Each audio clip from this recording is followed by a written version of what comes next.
I'm a first generation student and I come from a really socioeconomic background. So when I entered college, I had $3,000 on my bank account, and that was all. And if you know something about college, it's that may be a semester or two at most. So I really entered college with this kind of mentality of all or nothing. And I knew that if I wanted to go to college, I needed to understand what I wanted to do. And as part of that is understanding what I wanted to do after I got my degree. So I think that I utilize research as a method of finding something that I'm interested in, my passion. Hello everyone, my name is Javier Kelly Cuenca. I am a senior right now studying biochemistry and psychology at the University of Missouri, Columbia.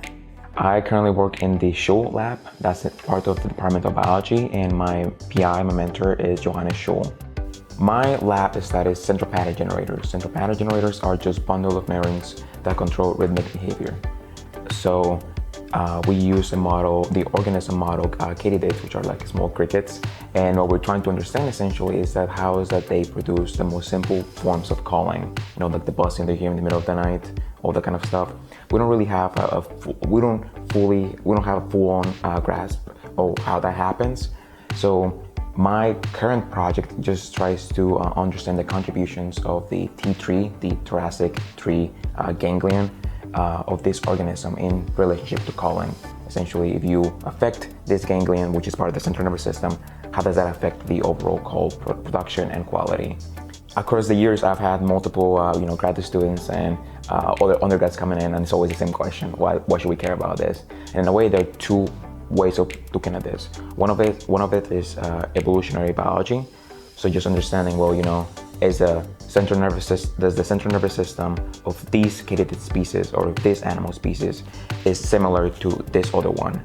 And it turns out that it's not really the same, because different species will have different call patterns, right?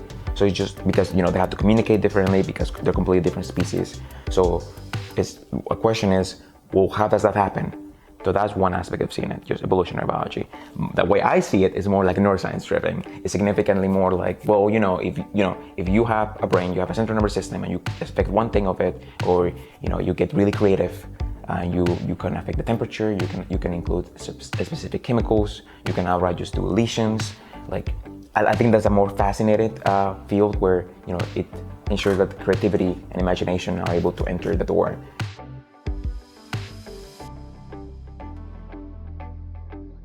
IMSD stands for Initiative to Maximize Student Diversity.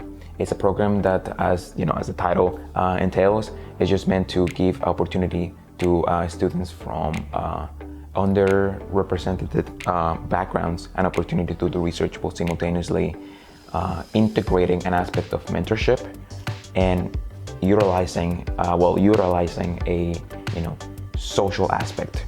So we help you to do research, but simultaneously if you're a freshman or a sophomore, you get a junior or a senior who has been in the program for many years, and they just help you navigate college in a way. It's like, hey, you're trying to do a project.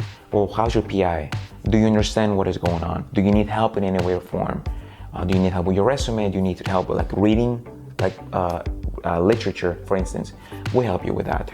At the same time, as I say, mentorship is a really crucial aspect. It doesn't have to be research related. It could be anything. How's your day going? Do you need, you told me you have a bad roommate the other day. What happened with that? It's really a way just to get some help. So MARC is slightly different as far as juniors and seniors. That's when you get to the stage that you have your own independent project. That means that you're autonomous. You can deal with your stuff. You got it. And that's more geared towards graduate school. The IMSD is more if you're interested in research, we can help you out. But MARC is just check the temperature, and it's more like, well, do you want to do graduate school? Well, we can help you out with that. Simply put, the purpose of IMSD and MARC ultimately is to ensure that the workforce that you see in STEM, in science, professors, people in academia and whatever, is something resembling, is something that can mirror our current society. Because right now we don't have as much diversity. We don't have as many women in STEM as will be ideal, or at least expected. When I was, as a first generation student, that's something that I really appreciated. pretty much everyone is welcome to join IMSD. IMSD is really about, do you have an interest? Great, we can help you with that. And in the end, it doesn't really matter if you don't really turn out to love research as much as you thought you did. Because even, you join a biology lab and it turns out, I don't like working with any of these models. I like stats or like economics or something. Well, that's great. At least now you don't like working with mice. At least now you don't like working with flies or plants. So in that sense, I would say if you want to join IMSD, just come to the weekly meetings, apply for the program. We really want people to succeed. We really want students to find their passion, to find their path, whatever that may be. So I would say, find something that you're interested on. If you're a freshman, if you're a sophomore, it doesn't have to be something big. It doesn't have to be, highly specific. That's not what it's about. If you're joining, if you're joining a lab, you're thinking about doing research, think about a question that interests you. Not everyone is going to have the same question. People say, I want to do cancer cells. I want to study cancer. Well, that's something. I want to study arthritis. I want to study bones. Well, that's something. Anyhow, the biggest thing will be find a question that they're interested about. Find a question that really, perhaps not keep you awake at night, but just find something that is really specific to you. And then once you do that, look at the faculty website. The Mizzou has multiple faculty websites. There's some biology, biochemistry, there's some in medicine as well. And just find faculty that match your interest, your question. And from there you can go.